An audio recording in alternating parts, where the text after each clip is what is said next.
Hi, good day. I am John Scheit, Key Account Manager at Advanced Systems Group and a Director of Membership at SIMTI, the National Association of Broadcasting Show, NAB 2026, was held just a few weeks ago at the Las Vegas Convention Center. It is the largest trade show in the media and entertainment industry, with 1,200 exhibits spread over 3 buildings and more than 60,000 attendees. I am joined by representatives from the SIMTI student chapters at City College of San Francisco and De Anza College, sponsored by the SIMTI SF section, who attended the NAB show and we're looking to get their views on the show. Let's take a quick look at NAB.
So let me introduce our panelists, starting from the Broadcast, Media, and Electronic Arts at City College of San Francisco.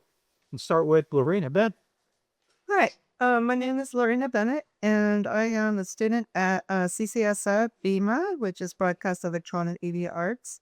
And I am finishing out this semester 2 certificates, one in television productions, and then one in video editing and post-production. And I also have a master's degree in multimedia and communications. I went to NAV this year and last, but this is a clip that I have made from this past. I'm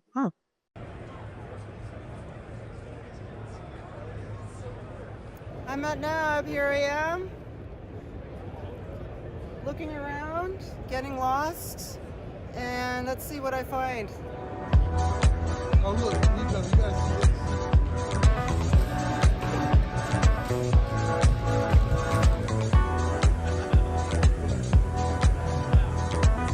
Okay, here we go, the simulator. Yeah, this is the controller, it's a motion stick. Okay. That's different from traditional drone, right? Drone, Yeah. you always want going up.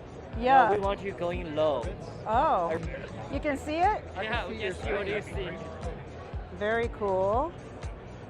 I think I'm done. I'm in mid-flight. Yeah, I want to introduce you to the adjustment controls down here.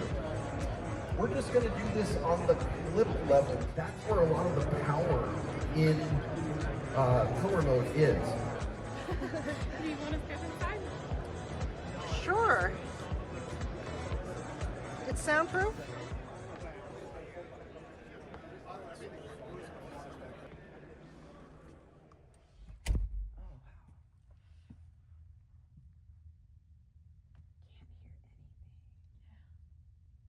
Love it.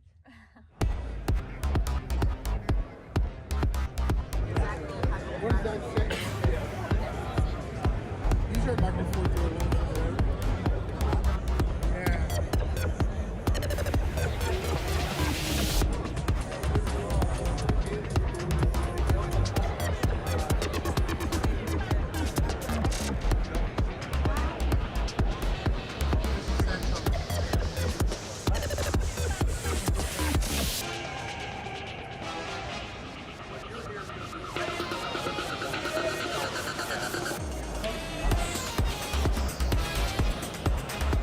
Camera 1, then we can control the joystick, 2, or you can put them all right here.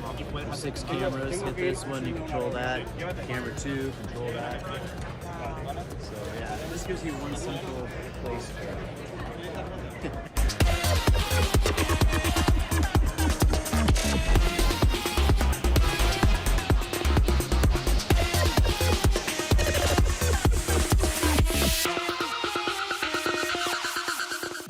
we continue now with Nicholas De Silva. Nico. Hi, John. My name is Nico De Silva, and I am in my fourth year. I've completed my cinema degree here in City College of San Francisco. I am the acting SIMTI chapter president for City Fellows of San Francisco and State. I love representing SIMTI. I got to go. This is my second year return to NAB NAB. The NBA is going on right now. Is in my head. Sorry, but this year was not as big as last year. Last year was overwhelming. So this year I really got to go and explore technology and also software for the NAB show. So I'm excited to share some of the stuff that that's experienced later on in the show. Thank you. Well, let me continue with Jose Goodrich. Hello, everybody. My name is Javi. Born and raised in San Francisco. I'm a student at San Francisco City College. I've completed my foundations in film, broadcasting, and electronic media, and I'm preparing to transfer to San Francisco State next fall. Hey everybody, my name is Javi. This is Koga. Yo! We're here at the NAB Las Vegas 2026. It's not just about the music. Just about the music.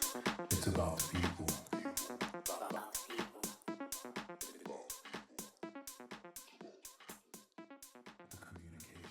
Right now we're at the Anti-Gravity 8K 360 drone booth. Oh, that's awesome. Hey, my name is Javi. We're gonna go check out the Allen and Heath booth. Some really high-end touring artists that are out there carrying the D-Live out there on tour. We're doing some trainings coming up in Northern California. We got May 19th in Hayward, near San Francisco, at Sound Image, and we also have on May 21st in Sacramento. So we'd love to have you guys out. Come and get some hands-on training. It's free to attend.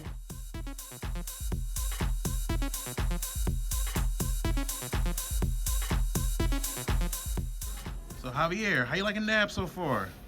NAB is pretty amazing, man. I know you've seen me try to like peek at everything because it kind of piques my interest. I feel like I've only tapped into 5% of the whole convention. So hopefully we get through this. I am very fascinated with everything I've seen overall.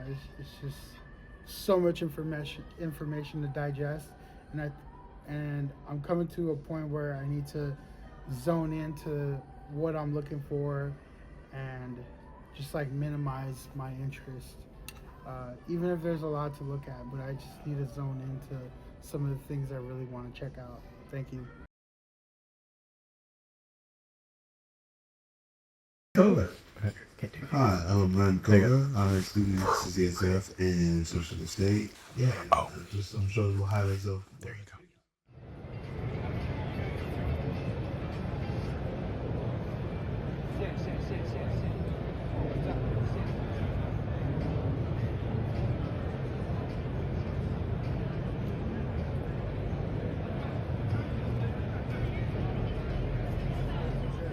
My license, so I use it on Mandalorian. Oh wow. Yeah, that was nice.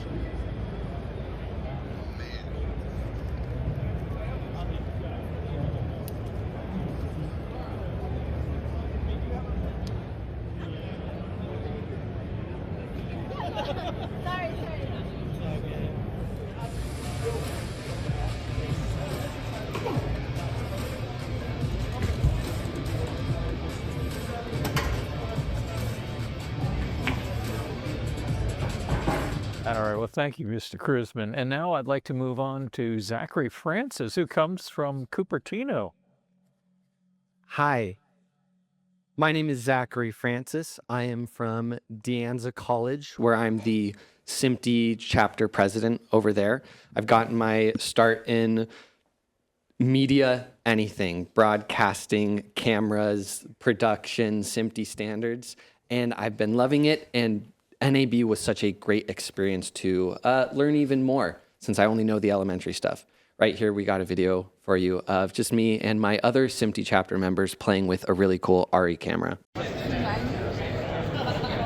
this one's 290, this one's a 90. Yeah, this is my lightweight build here. I'll throw it on some shoulders. Ooh, Robert, Vanessa.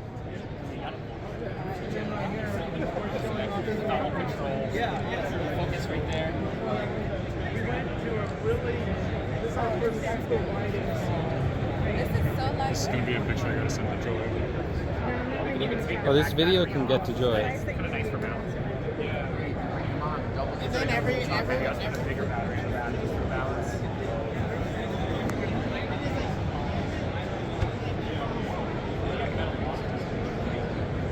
Oh yeah, that's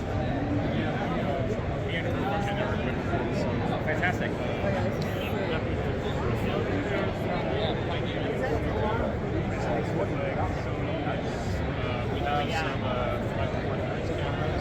I'm just his prodigy. You can turn this. You can turn it forward or back, depending on whatever's the most comfortable. And you're right, help me out with focus. Okay. I'm gonna go this way. How's the weight feel about?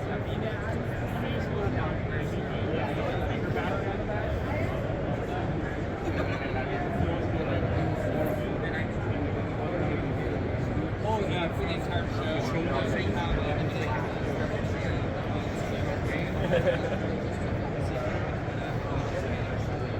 Got it? Okay, I'll try it.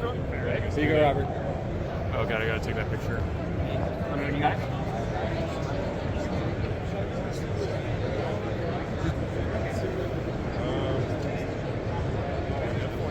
Or 14, so it's gonna be really wide lens. That's our 10 now, 10.5. That's our widest one. Oh wow. Hey, Zach. And then obviously you can put a viewfinder here. We just were showing it with a joint venture with small HD, the CCM one here. It's got full camera controls, full touchscreen monitor. Really? Yeah. Cool. Oh, hi, Brandon. Hey, Brandon. Would either of you guys like to try this out? Brandon, you want to try it? Sure. They had lens cleaners. Really? Thanks for the videos. And I want to start by asking what really stood out for you at the NAB show. So, Lorena, let me start with you again. Yeah. I think what stood out to me right away, this was my second year, and again, I was blown away by the large amount of space filled with exhibitors, filled with people walking all over the place for days. And I came across quite a few booths. One was Mimo Live, one was PI Engineering, one was McHart Module Systems, which was a like a soundproofing, which I thought was amazing because of all those people and all those sounds, you can go into one small sound booth and close the door behind you and hear nothing. So continue on with Nico. Sure, yeah. You know, as I mentioned, they had two halls, west and north. North was for like hardware, equipment, cameras, and so forth. I actually went to the west hall and I got to check out Cablecast TV. It's a really cool over-the-top platform that allows you to create your own channel and program it. You can connect it with Roku, you can connect it with Netflix, and I'm getting ready to start a channel to showcase animation and so forth. So I'm like, this is a great opportunity. It's automated, painless, and I got a great presentation from the crew there, and I was just blown away by what the possibilities are of having your own channel and actually going out and creating your own market using their technology. Okay, and then Have. One thing that interested me from the NAB show was the bookstore. Definitely, I've seen some exclusive books that came out this year, and I haven't seen them yet in any of my local bookstores or online.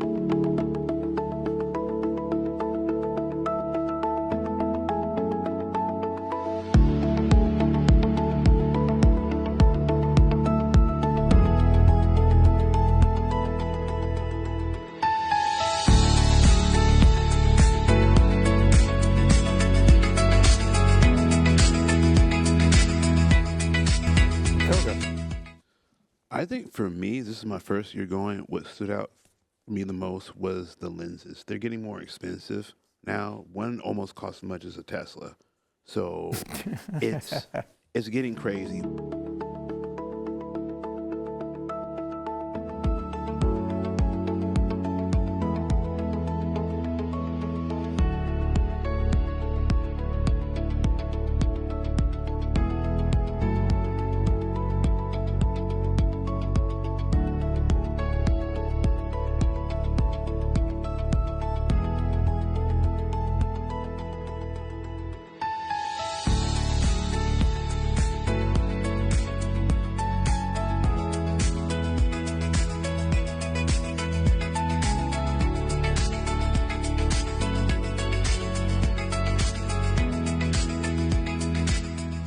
The whole darn ordeal, like Koga, it was also my first year, and it was like a theme park for video and audio.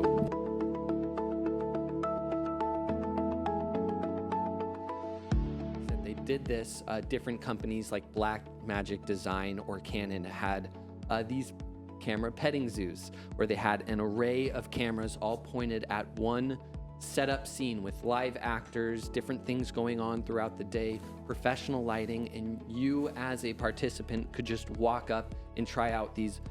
Each one was their own individual camera rig.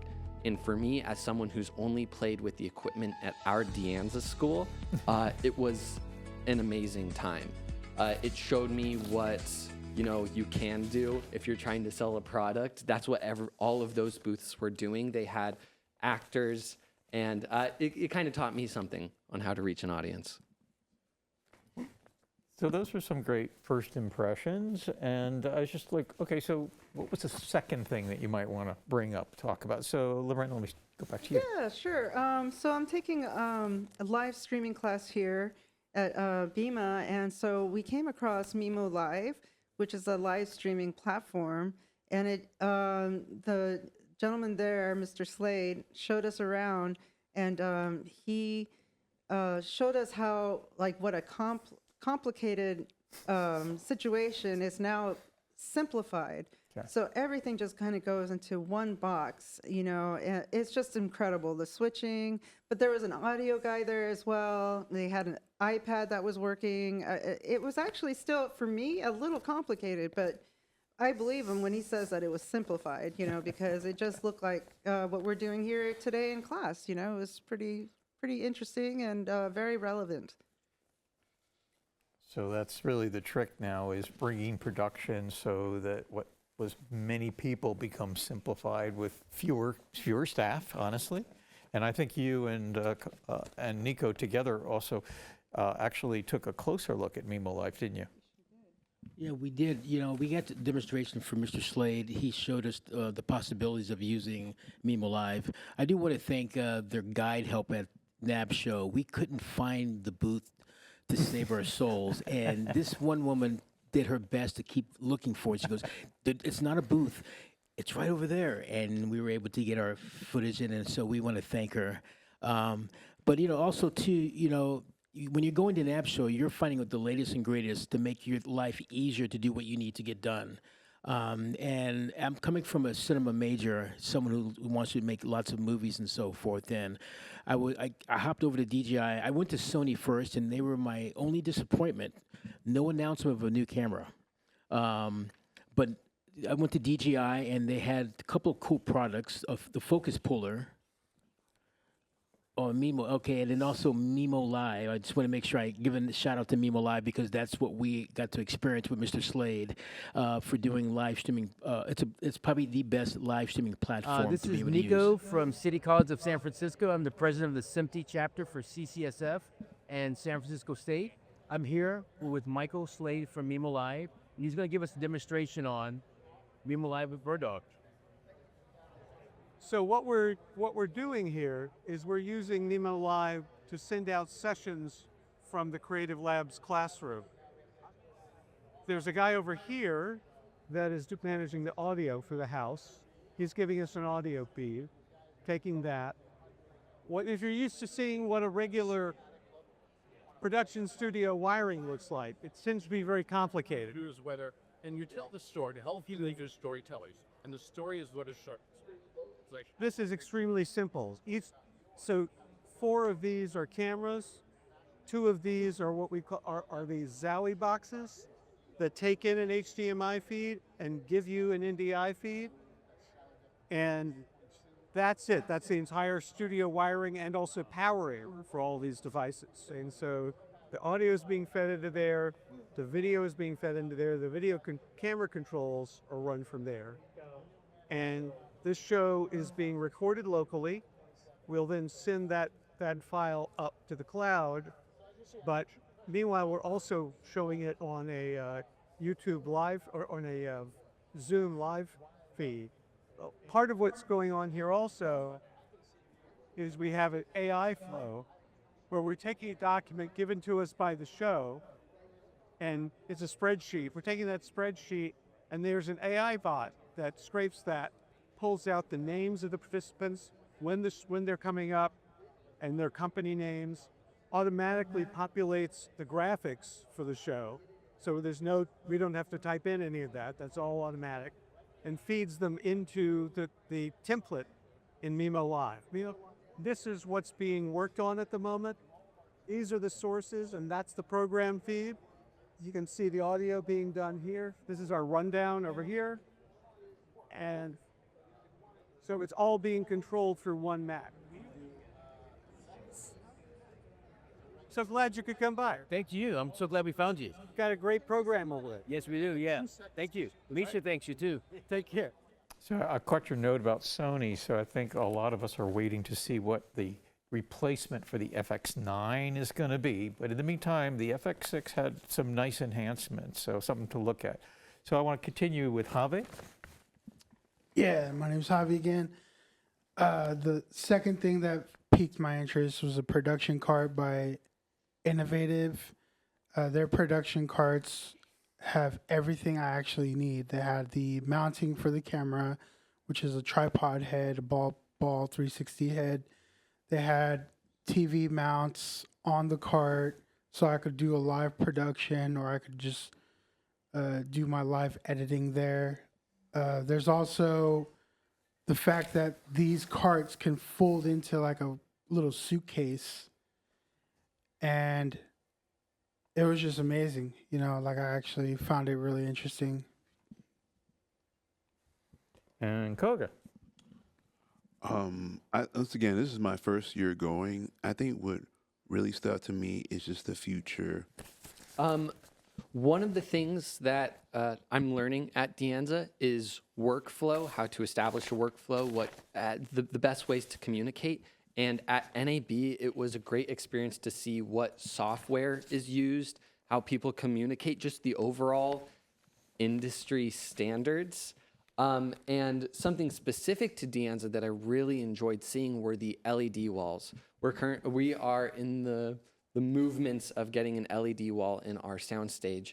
And to just get an idea of how you even use one, NAB was great for that.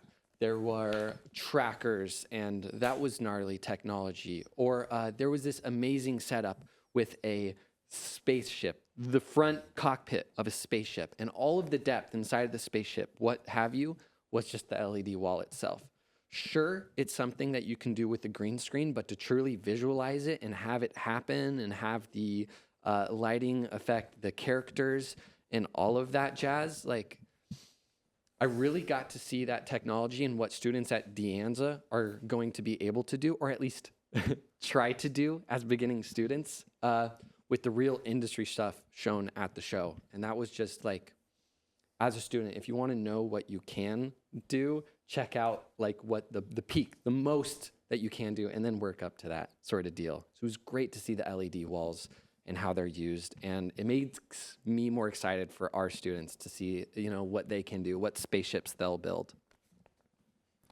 And certainly virtual production was huge for the NAB show and where TV is going, where NAB is going, and presentations by Live Effects and Zero Density and Brainstorm and Disguise and so on and so on.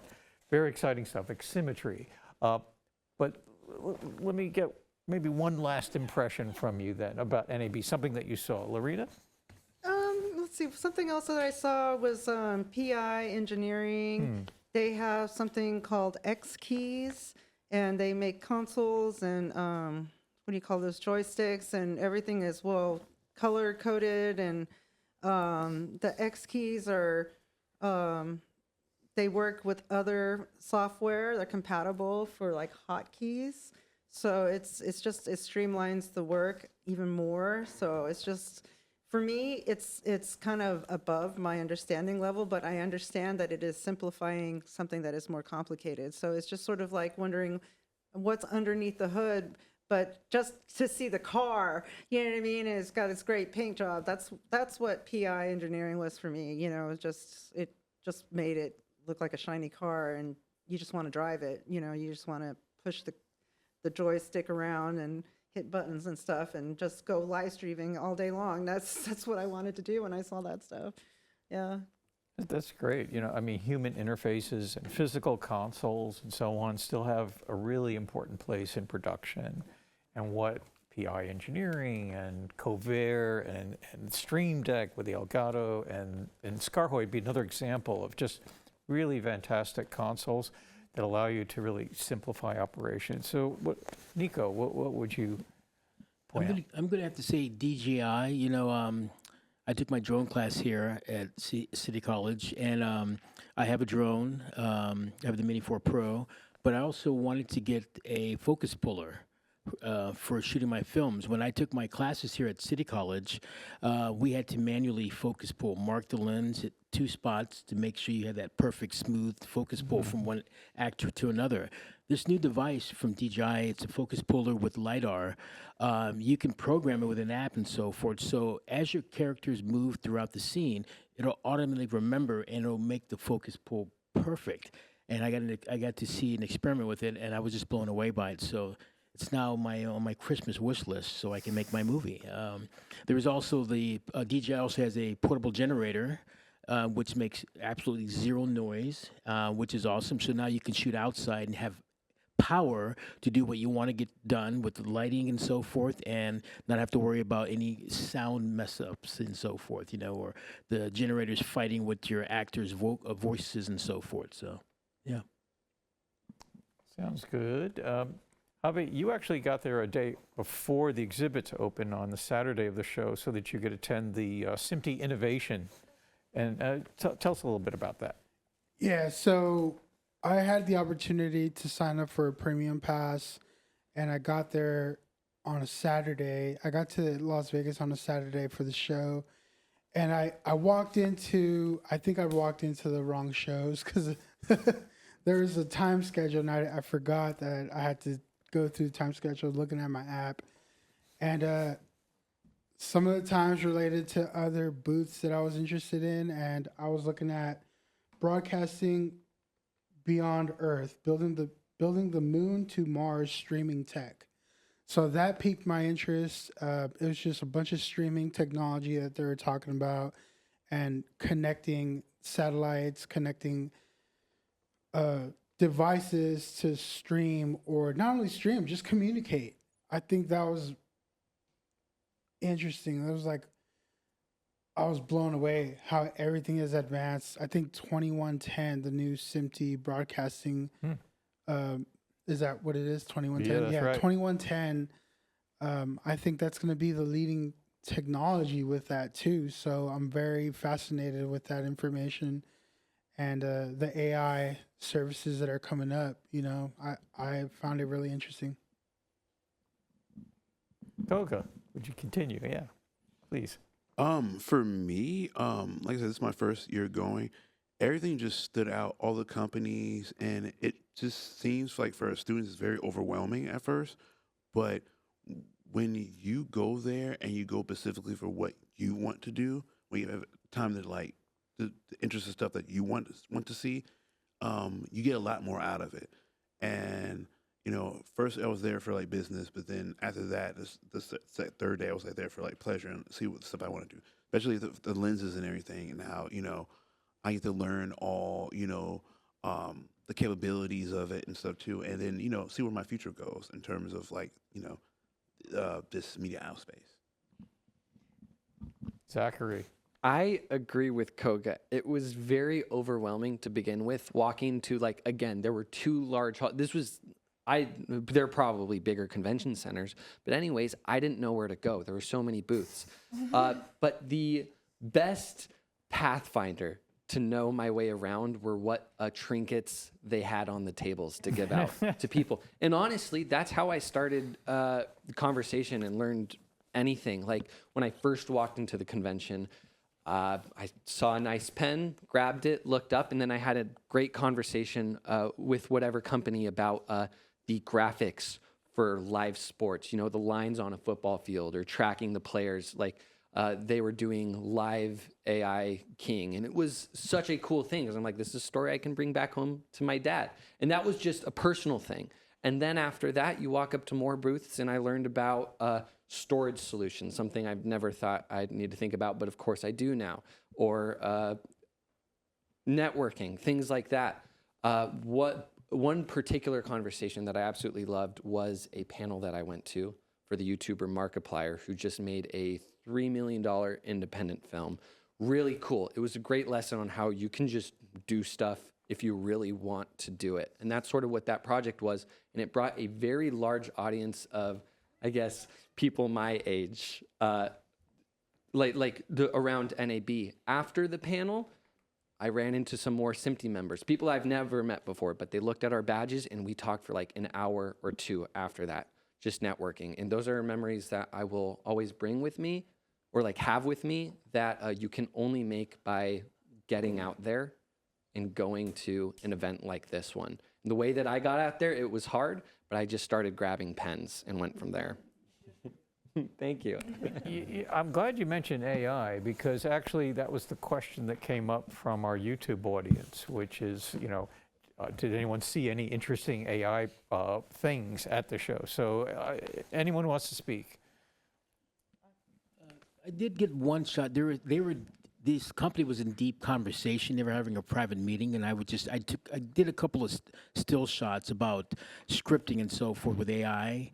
But as a cinema major, I wanted to have the hands-on of writing my scripts and so forth. So I didn't really want to like jump on the bandwagon for that because that's a touchy topic and so forth. But a lot of the stuff that they're using now does use AI. You mentioned on Mimo Live, he uses an AI bot to take care of all the busy work behind the scenes and so forth. So a lot of the software out there, a lot of the technologies and so forth are using it, and I'm for it.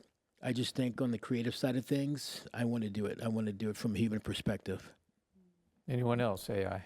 Yeah, I actually took a workshop called how to use AI as a creator, and they have all the top 5 AI softwares that are common to the consumer or just anybody that's working in tech, and they would show us how to like prompt, do templates, lay out the 5 important questions to ask AI to render something for me, such as like if I want to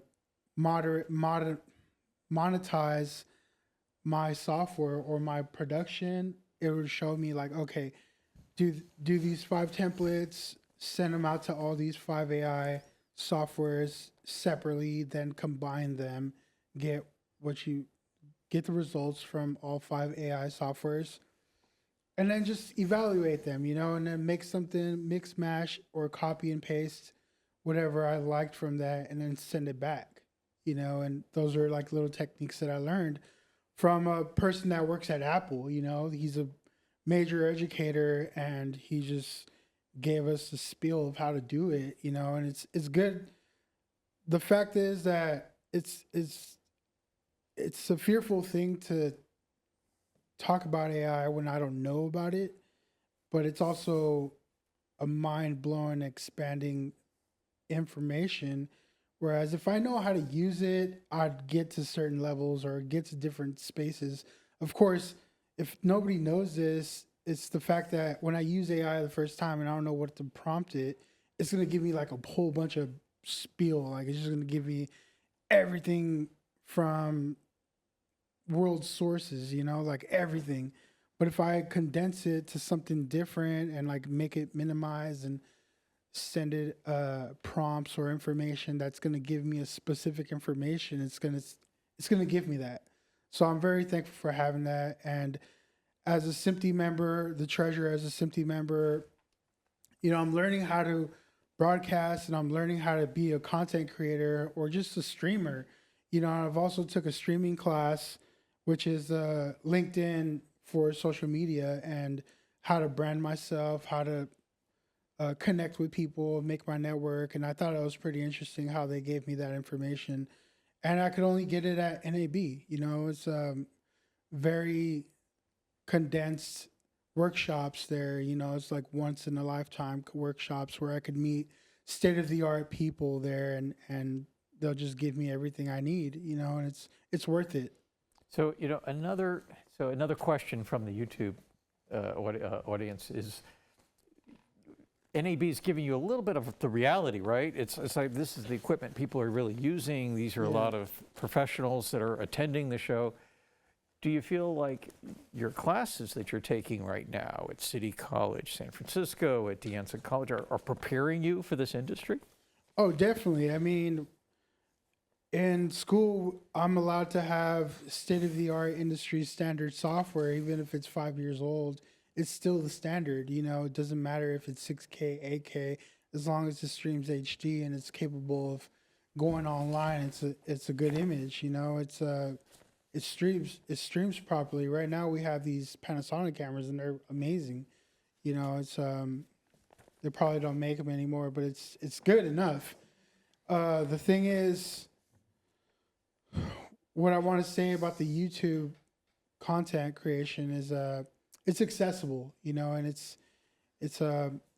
definitely something to learn. It's definitely good to have and have it under my belt, and it's out there for me to learn and teach. If I want to become an educator one day, I have the access to it. Well, actually, Lorena, I was going to ask,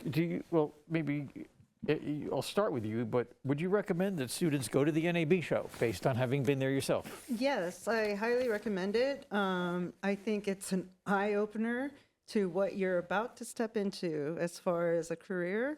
And I also think that it will give you an idea of which corner of broadcasting you want to go into. You want to be in radio, you want to be in TV, you want to be in film, you want to be post-production, you want to create things like AI, you want to work on lights. Oh my God. I mean, it's just, you can do a lot of different things. You want to work on storage and, just help companies streamline their whole workflow. I mean, you can do so many things. You can be a cameras operator, operate multiple cameras. It's incredible. I highly recommend it. If you're looking to go into this industry, I think it's something that everyone should experience at least just one time around. Yeah. Same question for Nico. I've already signed up to the newsletter to go back next year, and I'm actually going for the full conference, not 2 days, okay? Hint, hint. I just want to touch something really quick about AI because you're going to learn a lot. A lot of it has to do with AI when you go to the NAB show, and I'm not saying it's an evil thing. It's a good thing. It's a tool, and I'm seeing all these great companies are utilizing it to make our work easier. I'm going back from someone who's traditional in Photoshop, having to clean a background where now AI can just knock it out for me and I can focus on my design. You can't beat that. I completed the screenplay courses here at City College, then took up production planning. You write your script, and then whether you write the script or not, you're going to shoot the movie. You've got to schedule.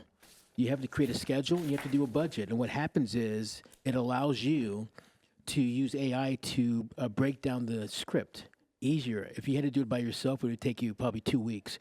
You can do it in 2 minutes. That's life-saving. That's the tool that I see in AI for filmmakers. So, Javi, would you recommend to a friend, who's into film, TV, to go visit the NAB show next year? Yeah, I definitely recommend friends to go to the NAB. It's at Las Vegas. It's a really great time. Yeah, or New York. It's a really great time. Definitely eye-popping. I definitely need to condense my interests So I'm interested in broadcasting and live streaming, and I found a lot of information. It's good to know the set etiquette. It's good to go to school and learn set etiquette, learn the histories of broadcasting, because then over time, I'm eventually going to become a radio host, maybe become a streamer, or a podcaster, and I need to know the set etiquette. It's not about going to Amazon, just buying the basic stuff. It's definitely about having quality, and I think that's important. Yeah, Kaga?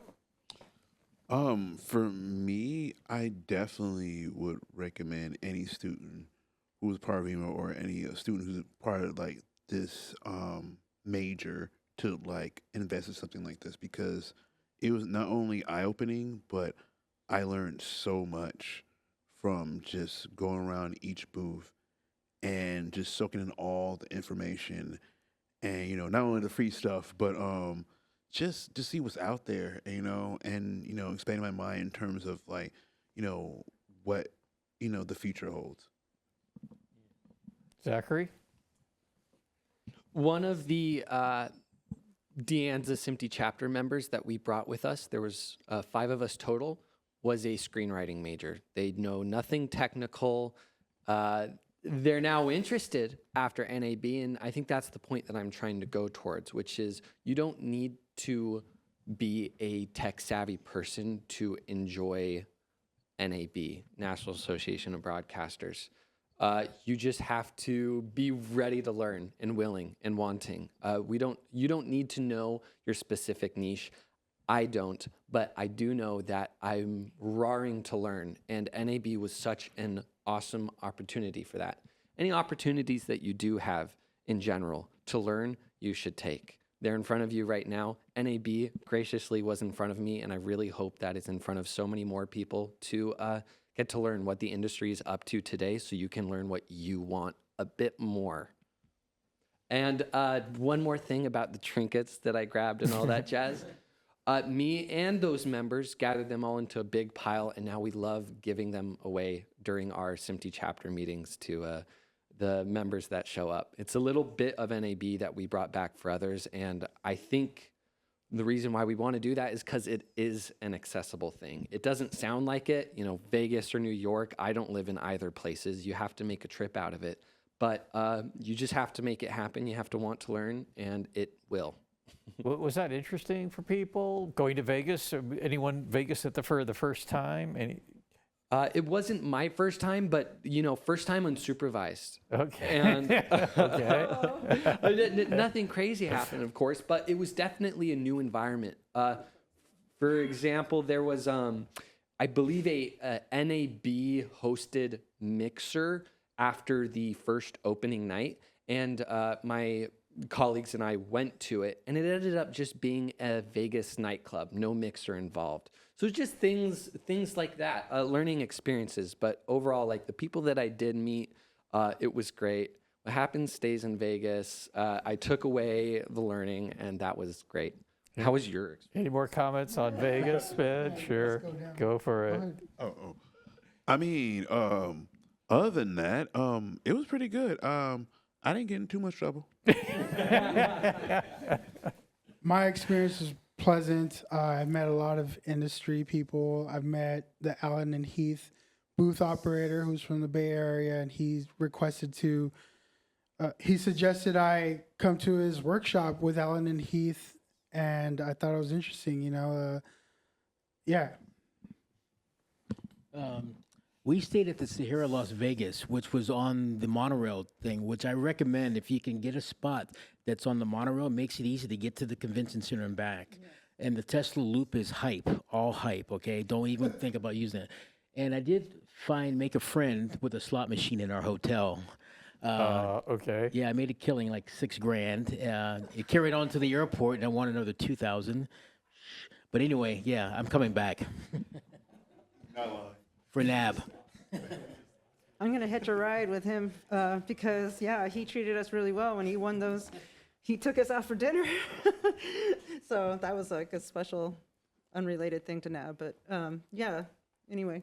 So I'm really glad you guys you went beyond just here's the conference and here's the trade show, here's the exhibit hall. By the way, there's 3 halls, so if you missed the one. North Hall, then- West Hall, Central. Yeah, exactly. And then plus some of you made it to the mixers or some of the parties and things that are happening. I think that's fantastic. Anyone else hit a party? No, but I did go to the Erotic Heritage Museum. It's an educational museum. Okay. But believe it or not, it's not a dirty pornography kind of thing. It's actually like educational, and it's the only educational erotica museum in the whole nation. I thought that was pretty awesome. The only museum I want to go to, I still haven't made it to, is the Neon Sign Museum. I don't know why. That just seems like it would be very cool. The neon one I sign. went to was I think it was called the Nuclear something Museum. And that nuclear testing, because they used to do that there, right? So that was, Javi, what were we going to say?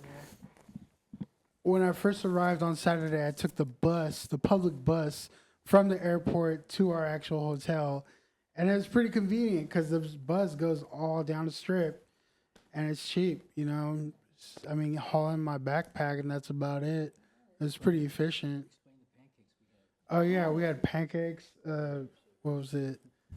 There's these massive pancakes. Yeah. They were like as thick, 2 pancakes was one. It was as thick as 2 pancakes was 1 pancake. Oh yeah, they basically made double pancakes as into 1 pancake, and no one, the waitress was like, I've never seen anyone finish these.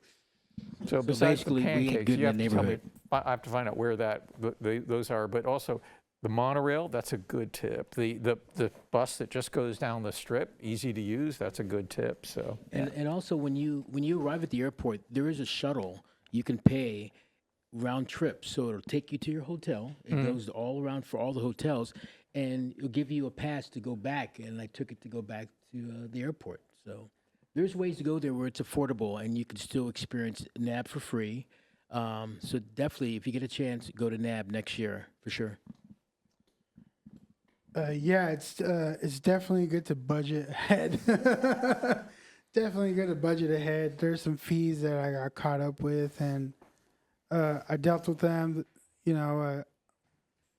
I enjoyed the time, but it's also a pleasure meeting people at the airport that come from San Francisco, from the area I'm from, that are not even NAB enthusiasts or tech enthusiasts or film and broadcasting. They're just like company owners that want to know more about our tech, like film, broadcasting, streaming. They may become content creators, and it's interesting. I met a restaurant owner. I met a chef that's going to become a content creator. He's going to make his own little TV show. And I thought it was pretty cool, just come to NAB and just learn something new. So, yeah, definitely it's a good place to learn. There's a lot of workshops, a lot of booths that want to teach you how to use their equipment. They have internships.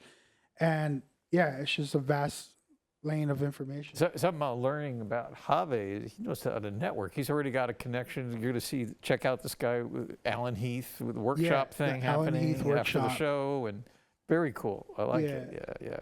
By the way, something that Zachary mentioned earlier was about the souvenirs that you brought back from the show. So anyone mention, what was the most interesting piece of swag that you guys brought back from the show? Anyone?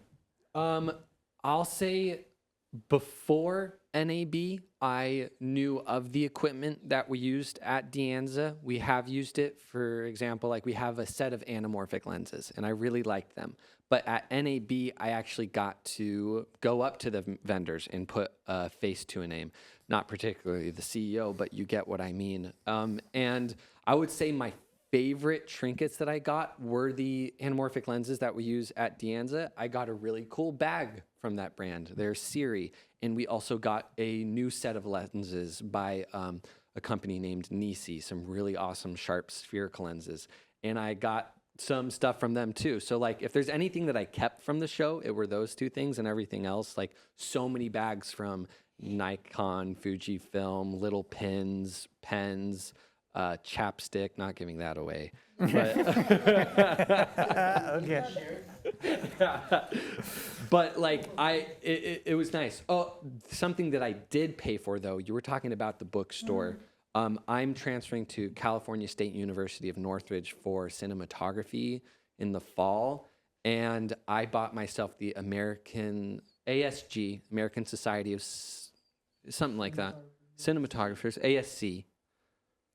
ACE? It was Cinematographer Manual, 11th edition. So I'm going to try to get started on that learning. That was an investment in myself. But anyways, I got some cool free stuff, put a name to a face, and I also invested a little bit too. Did you get anything? Kaga? Me? The most interesting piece of free swag that I had, I think it was a shot glass. So, it was that, and I mean, there's, nicks and necks and everything like that, but, besides the shot glass, the most useful thing I got was, I think I got a flash drive, Wow. that was actually, I think, a terabyte. So, Wow. which is like random because I was like, whoa, okay, cool. I think because it was a roulette thing. You just spin to like sign up for this, and then you spin the roulette, and then you win something like that. But every day. So it's pretty interesting because I kind of need that for film class and whatnot because raw files eat up so much memory space storage. Yeah. A question came up from the YouTube group, by the way, which people watching online, was that the issue of accessibility. And were there any products, did anyone see, that would help make production easier, make it easier for maybe someone that has limitation? Oh, wait, Kaga's got a thought here. Okay, whatever. Yeah. Go. Go. Okay. Kind of like connecting with the AI stuff too. They had like a lot of gyroscopic cameras that track your movement a lot, which is gonna make production a lot more easier. Me and Javi was able to sit in a chair, and we were able to just, sit there and have like conversation, and and the cameras like focused on us, like perfect framing and everything too. But Javi can tell his experience too. Did you want to say anything? To add on to Koga, the trackers, the visual production trackers were pretty cool. There's this one awesome setup with just a smaller LED wall and its actor, and the post processing had a large scene that they were in, and the seamlessness between the LED wall and the computer generated scene was really cool. Again, thinking about how De Anza students might try stuff like that, will definitely need trackers. That was more of just me learning about that technology for the first time, rather than what are they doing up most recently at 2026 NAB. But that's what I found for workflow. Well, what was the question again? You know what? One thing I was really wondering about is, do you see NAB or a trade show as a way to maybe do job hunting or learn something about trying to get a job, that kind of thing? I'll confess, I've got 2 jobs out of trade shows already myself. So just my answer would be absolutely. But I'm just wondering, from you, if you see anything that way. I know it's possible to get a job. I mean, they have, at NAB, I could find workshops that qualify me for these certifications, such as Ross or SpiderCam. I do football broadcasting for the football team. I do their practice reels and also do their game day reels. And the thing I know about it is I have to know football in order to get the footage I need. If it's going to be a run play, I need to anticipate the camera to be a run play. And that's exactly what Ross is doing. They hire people that are sports enthusiasts, and they can anticipate these movements, and that's what I know. And it's funny that I met the person at Ross Communications or Ross Broadcasting Systems. They're looking for people like that. I went to the Chase Center with the SMPTE crew, or SMPTE of San Francisco, and that's another thing I learned. It's I have to be able to anticipate the ball, anticipate movements. If it's going to be a 3-pointer, zoom in with the camera. If I'm going to be a camera operator, these little things that I may need to know if I'm going to be a sports broadcasting camera operator or tech, director of technical director.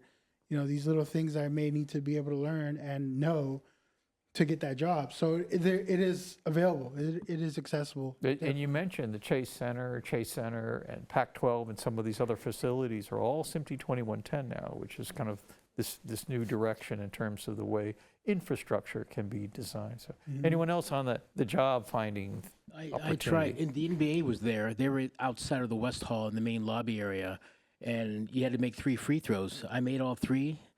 I'm still waiting for the call from them, but not a lot of people could make them because the rim was kind of gimpy. You can tell when people were hitting the rim, it would bounce back, but it's muscle memory for me. Thank you. Okay. I have nothing. Lorena.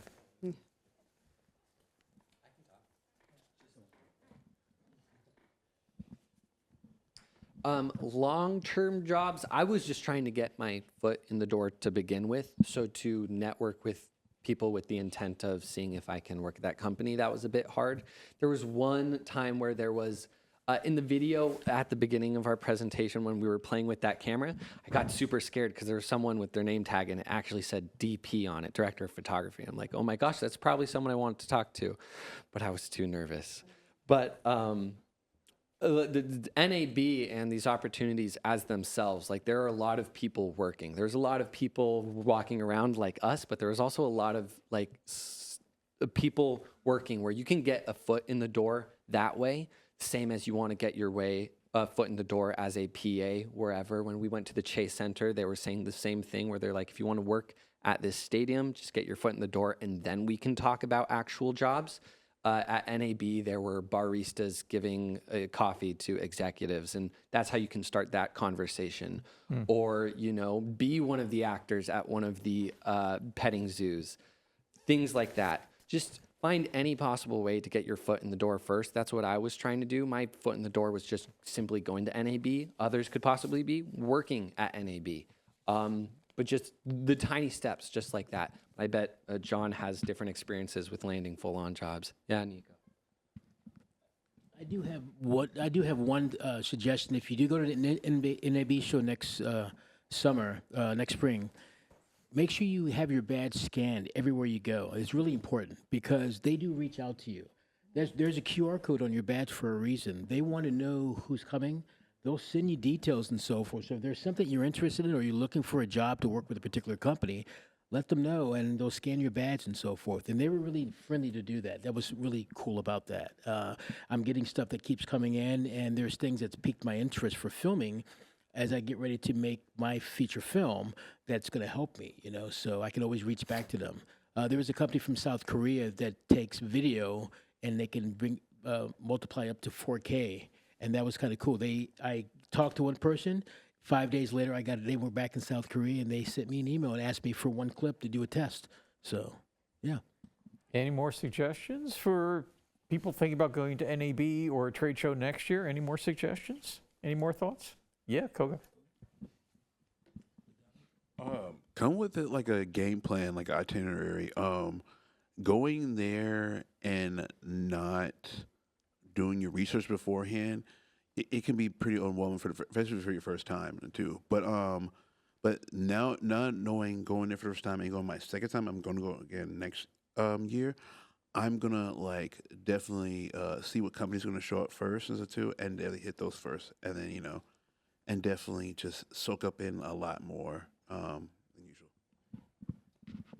They also have an app. We forgot to mention the app. You should talk about the app. They have an amazing app that lets you know where you are on the floor, and you can search for a company name or even a topic, and it'll move the map around and help you get to where you want to go. So definitely taking Koga's advice, when you sign up, study what they have online, and then make sure you download the app, and you'll be able to find what you want. You'll be going with a game plan if you do that. Yeah, the maps in the app were very helpful. Because we were looking for all the little booths, and they had these tiny little numbers taped to the bottom of the floor, and then up there way in the ceiling they also have numbers where you have to look. So you're looking at these tiny numbers up there, and then you're also looking up here. So but having that the NAB show app was very helpful. By the way, SMPTE had a booth at the show. I don't know, did anyone actually make it over to the booth? Yeah, somebody we did. here. I think Javi, myself, and Koga, we got to, they welcomed us again. We met them last year, so we got to hang out with them and share what we've gone through so far and so forth. But yeah, it's always a pleasure. We always look out for them. And I just want to say, when I arrived on Sunday morning, I met Owen from Stanford, a professor at Stanford. Misha's a good friend of Misha. And the second person I met was you, John. Because Okay. I arrived and I was looking for my classmates and so forth, and we got to bump into each other. So that was kind of cool. So I'm like, I'm back. Cool. Zachary, did you make it to the SMPTE booth? Yes, I did make it to the SMPTE booth, and it was pretty cool.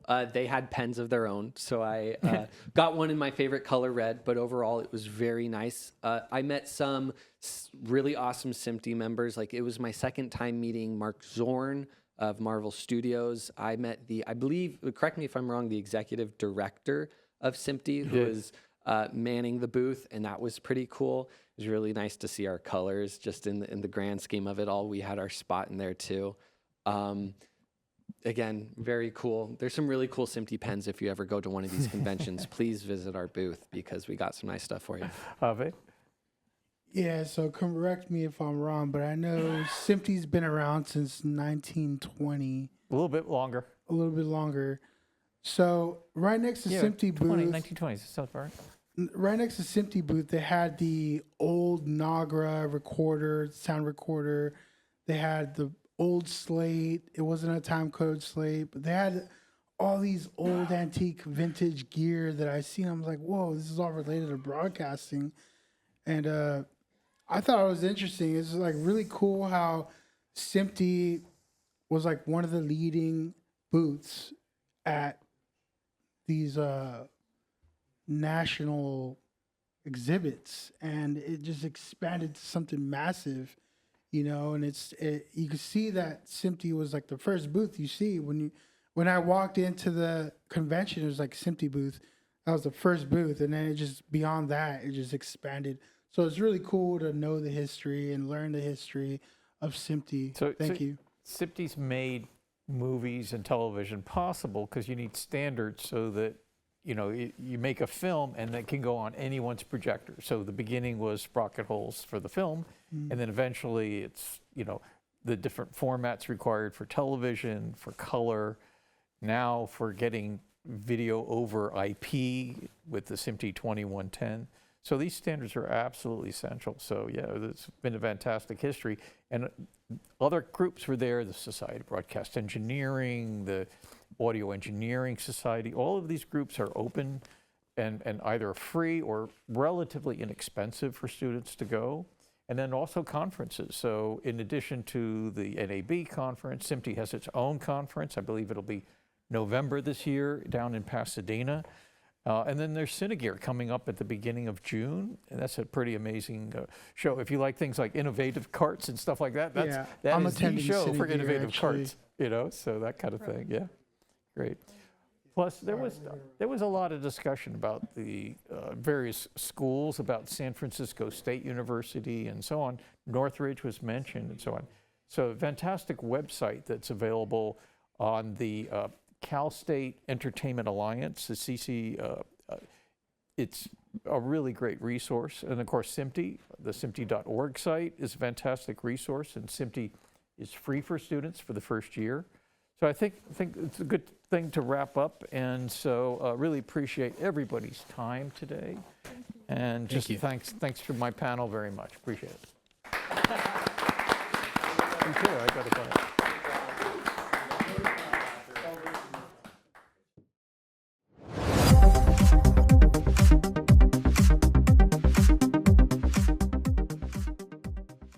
Do you have a passion for movies and television? Are you thinking of a career in media technology? SMPTE is a global society of media professionals, technologists, and engineers working to drive the industry forward, and SMPTE students are some of our most valued members. We can provide the tools and support needed for young professionals to find success and transform the industry for the better. Technical brilliance, creative passion, and a shared dedication to the collaborative process. These are the standards of excellence SMPTE members strive for every day. From the early days of entertainment technology to the latest digital media breakthroughs, the brightest minds in the industry have found their community in SMPTE. Will you?